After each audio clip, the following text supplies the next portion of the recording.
What's up guys, TG back here with another video recapping and reviewing episode 9 of Dexter New Blood. We start off with a flashback to Dexter tracking down Wiggles the Clown and teaching the code process to Harrison. He teaches him about the dark passenger that's always there and the need to find 100% proof. During this though, he does lie. He tells Harrison that he kidnaps them and scares them into never committing the crime again. After the talk, Harrison goes to sleep for the night and Dexter takes care of the man that he killed that worked for Kurt. Angela continues her investigation of the Bay Harbor Butcher and is looking at a picture of the victims online. She sees the needle mark on one of the pictures and compares it to the drug dealers. The next morning, Harrison wakes up to some Christmas gifts from Dexter. One of them is a rifle, which Dexter tells him is all about blending in, which is another rule of the code. All the other guys in Iron Lake have one, so Harrison should have one as well. They go outside and shoot it, and Harrison is a natural shot. After a few target practice shots, he gives Dexter his Christmas gift, which is a picture of Dip. They also talk about Kurt, and Dexter reveals to Harrison what he's been doing to women. He also explains why they can't go to Angela about it. Dexter has one more gift, which is a Christmas sweater, which he says is once again about blending in. Dexter and Harrison go to Angela and Audrey's for Christmas, and it's clear that Angela is on edge, avoiding getting close or being intimate with Dexter. Audrey and Harrison get back on good terms, and Harrison tells her that he found a way to let go of his anger. They open gifts, and then there's a knock on the door, which is Kurt. Dexter and Harrison are both instantly on edge and get very nervous in a very obvious way, and Audrey instantly notices. Not doing so good about that blending in thing. Dexter and Kurt have a very entertaining conversation, subtly talking about Matt's death. During this conversation, Angela also notices something is off. After Kurt leaves, Dexter and Harrison instantly leave in a panic. Once again, Audrey points out the weirdness of what happened, but Angela brushes it off. As they're driving off, Dexter tells Harrison they have to go look for Kurt's trophies, so they go to his property. Angela goes to Selena's, wanting to know who purchased ketamine recently, and Dexter is on the list. Selena says it was for his goat, which Angela knows he doesn't have. Using Kurt's drone gift, Harrison searches his property, and they eventually stumble upon what looks like an entrance to a bunker. While searching, they have a discussion in which Harrison says hurting and scaring Wiggles didn't seem like justice. Dexter asked him what justice would seem like, and Harrison talked about his desire to kill the Trinity Killer. Angela listens to Molly's podcast on the Bay Harbor Butcher and her theory about it not being Dokes. Dexter calls to cancel dinner plans so he can get ready to search the bunker with Harrison. After Dexter and Harrison leave, Kurt comes to their house and hoses it down with gas and then lights it up. He stands outside with his rifle waiting for them to flee, but obviously they never come out. Dexter and Harrison go inside the bunker and enter. Once they start to go in, they see a camera with a tripwire, but Dexter says that it is time for Kurt to know that his secrets are out. He purposely steps on the wire and the surveillance footage gets sent to Kurt.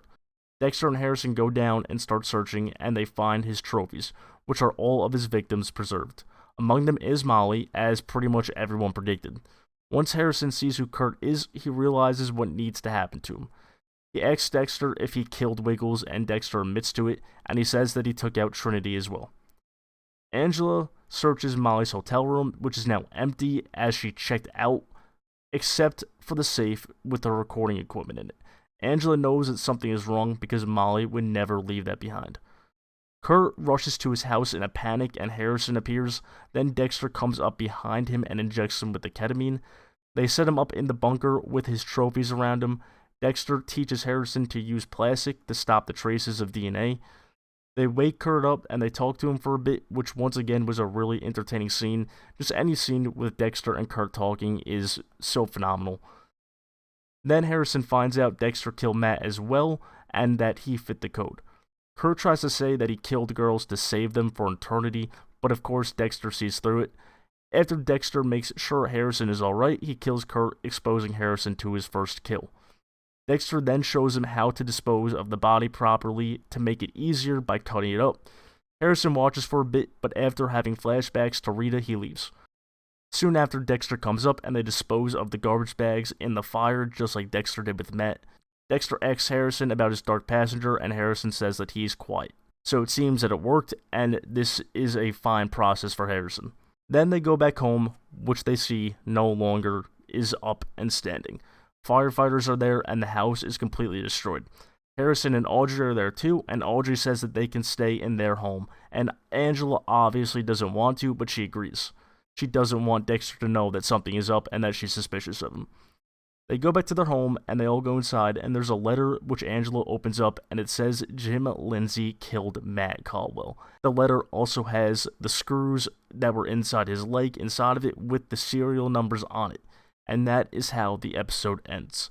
This is definitely my favorite episode so far, and it was so intense. A lot happened, and it sets up for a crazy finale. Kurt was great in this episode, as he has been all season, and he has finally been taken out. Props to Clancy Brown for his performance, because he was phenomenal. Every time Clancy Brown and Michael C. Hall were on screen together, they just steal the show. I enjoyed the flashback of Wiggles, and I loved Dexter mentioning the frozen body and no blood with Kurt's guy.